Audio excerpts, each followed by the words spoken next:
As stated in our first chapter, the English government, by its Canadian Northwest Fur Company, and the arrival of the British sloop of war, Raccoon, during the War of 1812–13, took possession of Oregon, and held it as British territory till it was formally restored to the United States on the 6th of October, 1818, in these words: "We, the undersigned, do, in conformity to the first article of the Treaty of Ghent, restore to the Government of the United States, through its agent, J.P. Provost, Esq., the settlement of Fort George, on the Columbia River. Given under our hands in triplicate, at Fort George, Columbia River, this 6th day of October, 1818. The order from the Prince Regent of England to the Northwest Company to deliver up the country to the American government, was issued on January 27, 1818, and complied with as above. On the 17th of April, 1814, the Canadian Northwest Fur Company's ship, Isaac Todd, reached Astoria, called Fort George. According to the description sent to Washington by Mr. Provost, it consisted of a stockade made of fir logs, 20 feet high above the ground, enclosing a parallelogram of 150 by 250 feet, extending in its greatest length from northwest to southeast, and defended by bastions, or towers, at two opposite angles. Within this enclosure were all the buildings of the establishment, such as dwelling houses, magazines, storehouses, mechanics' shops, etc. The artillery were 2 heavy 18-pounders, 6 6-pounders, 4 4-pounders, 2 6-pound cohorns, and 7 swivels, all mounted. The number of persons attached to the place besides the few native women and children, was 65, of whom 23 were white, 26 Canucks, and the remainder of mixed blood from Canada. Of the party that crossed the Rocky Mountains with Mr. Hunt in 1811–12, 6 remained in the country, and but 5 returned to the United States. The remaining 45 that started with him in his first expedition were mostly destroyed by the influence of the 2 British fur companies acting upon the Indians for that object. These men, as independent trappers and petty traders among the Indians, were considered by those companies as intruders and trespassers upon their French and British chartered rights. Hence none were allowed to remain in the country but such as were under their control, or subject to their rule. From the time the Northwest Fur Company took possession of the country, with few exceptions, we have no authentic account of the number of vessels of any nation that visited the river, but we have reason to believe that they would average 2 each year, and, from known facts, we conclude that as soon as the post at Astoria was betrayed into the possession of the Canadian Northwest Fur Company by MacDougall and Associates, and the British government had taken formal possession of the country, this Northwest Company, with MacDougall and others equally prominent, commenced to instill into the minds of the Indians a strong hatred of American traders by sea or land, and to change as much, and as fast as possible, the friendly feeling of the former toward the latter, so as to continue to hold the permanent and absolute sovereignty of the country, and make the Indians subservient to their commercial interests. Mr. Astor says, the plan by me adopted was such as must materially have affected the interests of the Northwest and Hudson's Bay Companies, and it was easy to be foreseen that they would employ every means to counteract my operations, and which, as my impression, I stated to the executive of your department as early as February, 1813. This hatred of Americans had been so assiduously impressed upon the minds of the Indians, that one of their own vessels arriving in the river, being cast away on Sand Island, all on board were murdered by the Indians, who mistook them for Americans. The company sent a vessel from Vancouver, to which place they had removed their stores and principal depot, to punish the Indians, who had secured most of the wrecked property. The vessel came down and sent shell and grape shot into the Indian village, destroying men, women, and children, landed their men and took such of their goods as they could find, having gained satisfactory evidence of the murder of the crew of the ship. This view of the policy and practice of this Northwest and Hudson's Bay Company is further sustained by the inquiries which Mr. Keith felt it incumbent on him to make of Mr. Provost, on the restoration of Astoria to the Americans by the British authorities. Mr. Keith was anxious to learn the extent of the rights of his company to remain and trade in the country. It would seem, from the whole history of these companies, that they felt their rights in the country to be but temporary, that they were trespassers upon American interests, and shaped all their arrangements accordingly. It is an admitted historical fact that, while the Northwest Fur Company of Montreal was extending its trade across the Rocky Mountains and supplanting the American Pacific Fur Company of Mr. Astor, the Hudson's Bay Company, with the assistance of Lord Selkirk's Red River settlement, was cutting off their communication with these western establishments, and that, in consequence of this Red River interference with their trade, a deadly feud sprang up between the rival companies, in which both parties enlisted all the men and Indians over whom they had any influence, and frequently met in drunken and deadly strife, till they had quite destroyed all profits in their trade, and rendered the Indians hostile alike to friend and foe of the white race. So that, in 1821, the British Parliament was compelled to notice their proceedings, and, on the 2nd of July, 1821, in an act bearing date as above, says of them: whereas, the competition in the fur trade between the Governor and Company of Adventurers of England trading into Hudson's Bay, and certain associations of persons trading under the name of the Northwest Company of Montreal, has been found, for some years past, to be productive of great inconvenience and loss, not only to the said company and association, but to the said trade in general, and also of great injury to the native Indians, and of other persons subjects of His Majesty, and whereas the animosities and feuds arising from such competition have also, for some years past, kept the interior of America, to the northward and westward of the provinces of Upper and Lower Canada,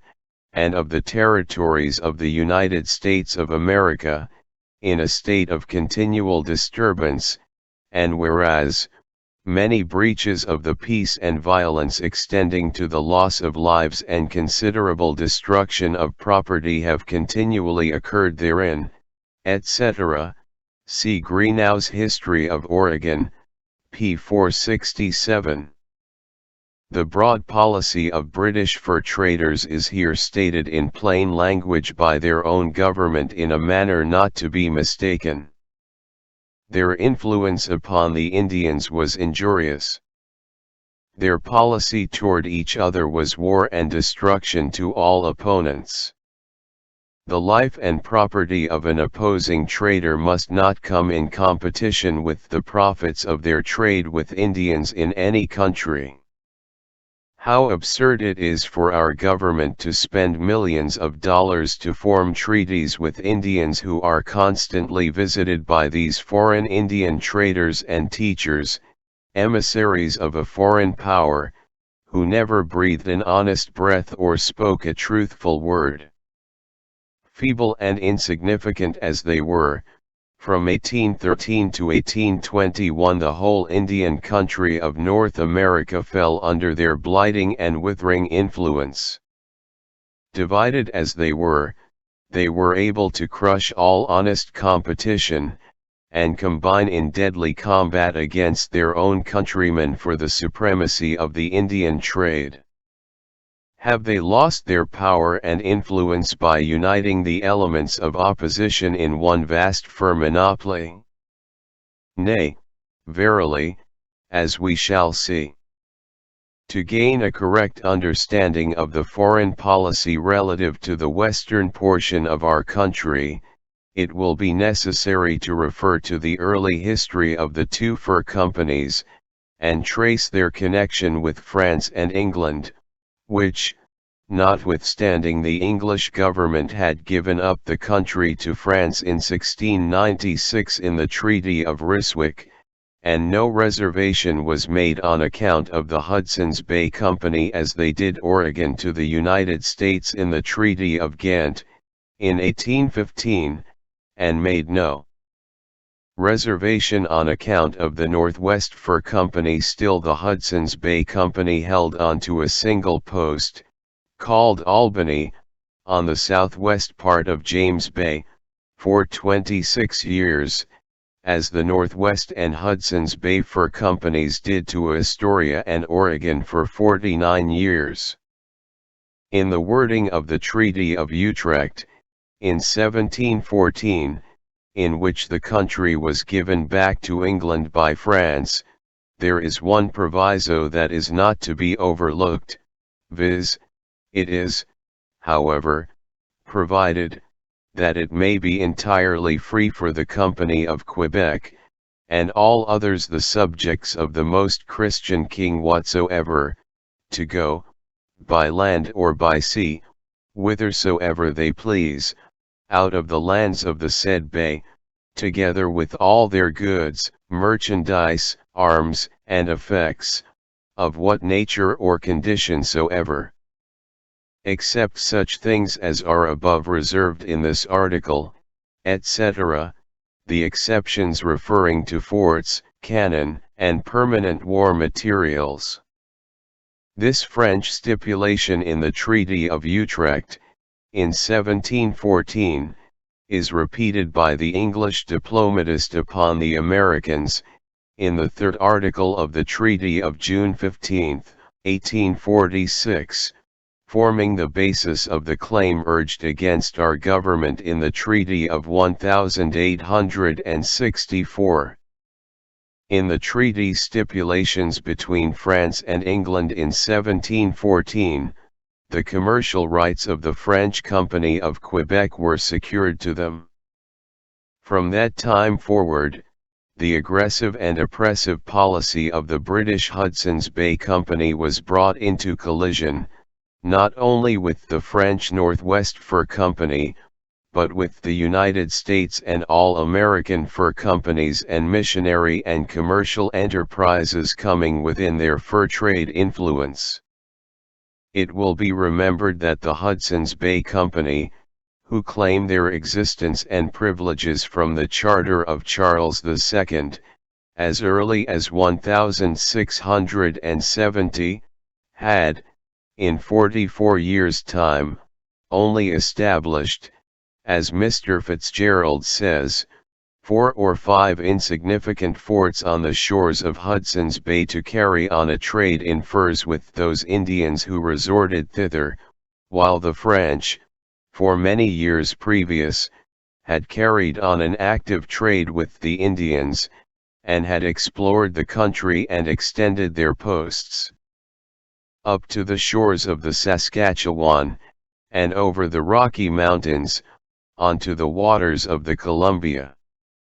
The French carried on the traffic by way of the St. Lawrence and the lakes to Fort William, on Lake Superior,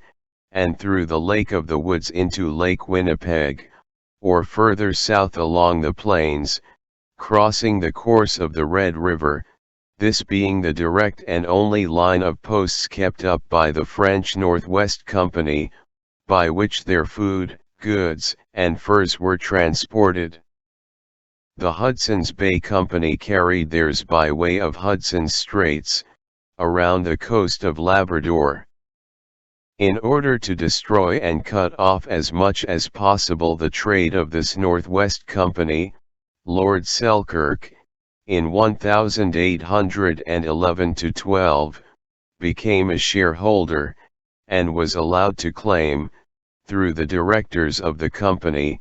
16,000 square miles of territory in the Red River country, for the professed purpose of colonization. This colony was planted directly in the line of the fur traffic of the Northwest Company, against which the Hudson's Bay Company had encouraged and carried on the most bitter hostility, enlisting both men and Indians in a deadly feud between the two rival companies. Our English writer remarks on page 57, to those who had read the mutual recriminations that had been bandied between these two bodies, it was a strange sight to see the names of Messrs. McGillivray and Edward Ellis associated with that of the Hudson's Bay Company, to see men going hand in hand who had openly accused one another of the foulest crimes, of wholesale robbery, of allowing their servants to instigate the Indian tribes to murder the servants of their rivals. This was a strange sight. And to see gentlemen who had publicly denied the validity of the company's charter, who had taken the opinion of the leading council of the day against it, who had tried every means, lawful and unlawful, to overthrow it, to see these same men range themselves under its protection, and, asserting all that they had before denied,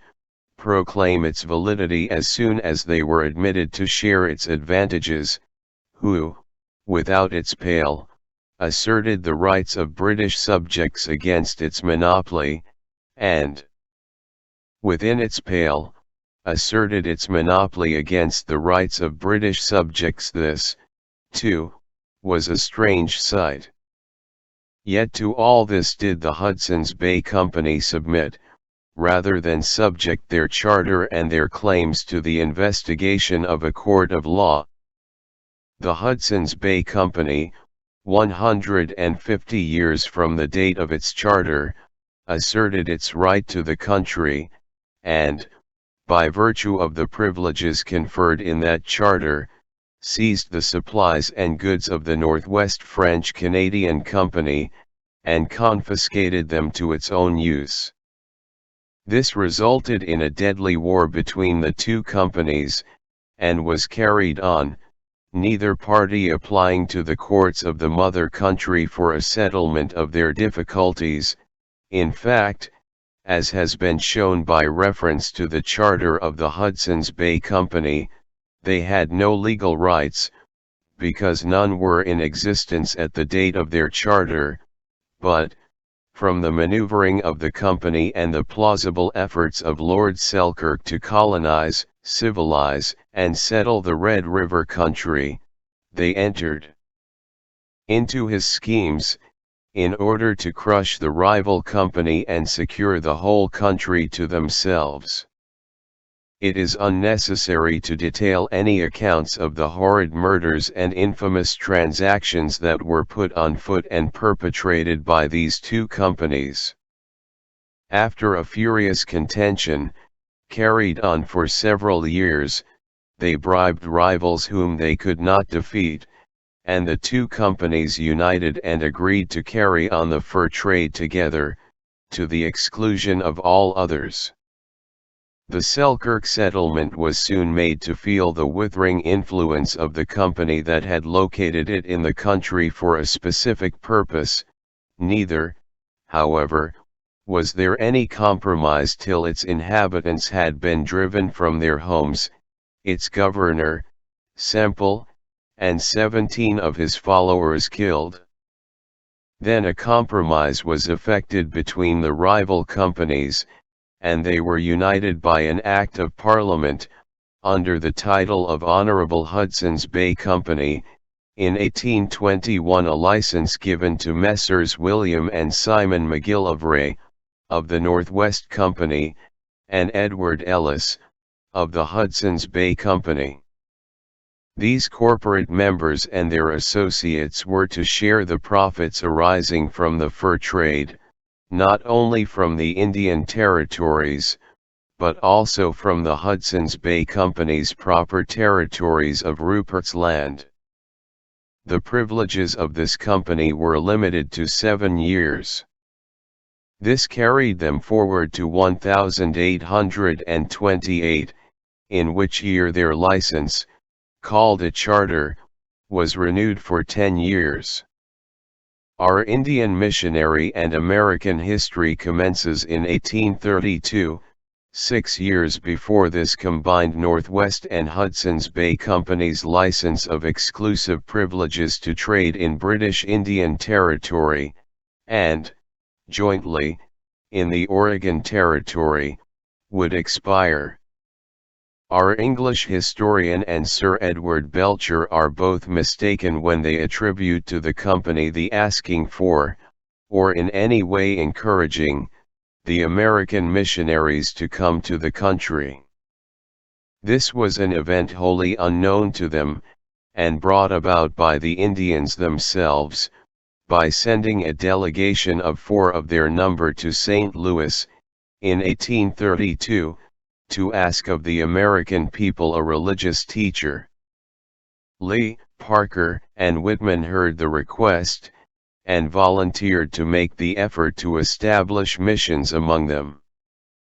These missionaries all came across the Rocky Mountains on